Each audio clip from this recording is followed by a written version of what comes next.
مظلوم بن کر گئے، بتا کر گئے ہیں دنیا میں ظالم نہ بننا، نہ ظالموں کے ساتھی بننا۔ اگر ظالموں کے ساتھی بن گئے تو کہیں ایسے نہ ہو قیامت کے دن اللہ شمر کے ساتھ کھڑا کر دے، بیڑے برباد ہو جائے۔ مظلوم بن جاؤ، ظالم کے ساتھی نہ بنو۔ ثنا الہی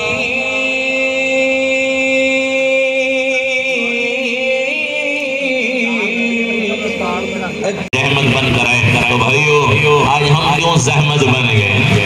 آج مسلمان کے ہاتھوں سے مسلمان کا مال محفوظ نہیں، جان محفوظ نہیں، مسلمان کی عزت محفوظ نہیں۔ حجاج بن یوسف اسے تاریخ نے ظالم بادشاہ کہا ہے۔ تاریخ نے جب راجہ دہر کے سپاہیوں نے یہاں سندھ کے علاقے میں مسلمان قافلے پر ہاتھ ڈالا اور ایک عورت کی عزت پر ہاتھ ڈالا تو وہ عورت پکار اٹھی، واہ حجاج تجھے پکارا تھا۔ تو حجاج نے قسم کھائی آج کے بعد میں بستر پہ نہیں سوؤں گا، زمین پہ سوؤں گا، آج کے بعد میں بیوی کے قریب نہیں جاؤں گا جب تک اس عورت کی مدد کو نہ پہنچوں۔ وہ ظالم بادشاہ تھا لیکن کسی کی عزت پہ ہاتھ ڈالنا اسے بھی برا لگتا تھا۔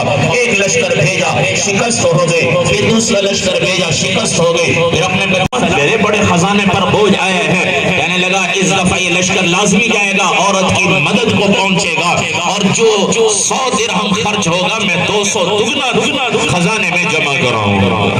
ایک عورت کی عزت پہ ہاتھ ڈالا تھا تو بنے۔ میرے نبی نے فرمایا کامل مسلمان وہ ہے جس کی زبان سے ہاتھ سے دوسرا مسلمان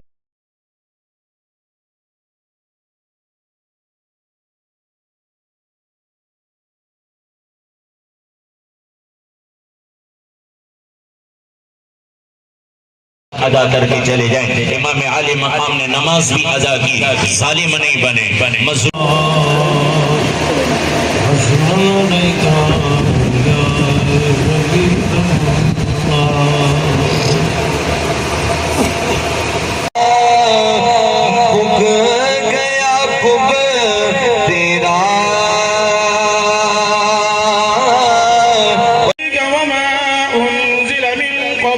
وبالآخرة هم يوقنون أولئك على هدى من ربهم وأولئك الرحمن الرحيم إن رحمة الله قريب من المحسنين دعوهم فيها سبحانك اللهم وتحيتهم فيها سلام وآخر دعواهم أن الحمد لله رب